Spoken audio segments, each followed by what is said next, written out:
কতটা ফাউন্ডেশন দিচ্ছি, কারণ দিদি একটাই কনসার্ন, আমার বেস যেন খুব ডিউই হয়, সাটেল হয় এবং ন্যাচারাল হয়। কোনো মতেই আমি যেন এক্সট্রা ফাউন্ডেশন বা এক্সট্রা প্রোডাক্ট কোনো কিছু যেন ইউজ না করি। তো যেমন বলা তেমন কাজ, দিদি যা যা বলেছে আমি তেমনটা করতে করতে গেছি এবং লাস্টে ফাইনালি দিদির পছন্দ হয়েছে, এটাতেই আমি খুব খুব খুব হ্যাপি।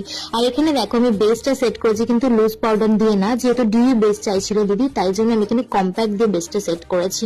আর এই যে এখানে আমি করছিলাম কন্ট্রোল, আমার ব্লাশটাও অ্যাপ্লাই করা হয়ে গেছিল, সুন্দর করে কন্ট্রোল করছিলাম আর এখানে আমি একটু হাইলাইটার দিচ্ছিলাম। তোমরা এই পর্যন্ত দেখো বেসটা সেটিং স্প্রে দেওয়ার আগে কতটা সুন্দর হয়েছে, জাস্ট কতটা ডিউই লাগছে। দেন আমি এখানে যে আই মেকআপের লাস্ট টাচ আপটুকু হয় কাজল অ্যান্ড মাস্কারা, সেগুলো সমস্ত কিছু অ্যাপ্লাই করছিলাম এবং এখানে আমি লিপস্টিক ইউজ করছিলাম। আমি ফার্স্টে লিপ লাইনার দিয়ে লিপটা ড্র করে নিয়েছি, দেন আমি একটা লিপস্টিক ইউজ করছিলাম। আমি জানি না কেন ফোনেতে আমি এখানে একটা নিউডিশ পিঙ্ক কালার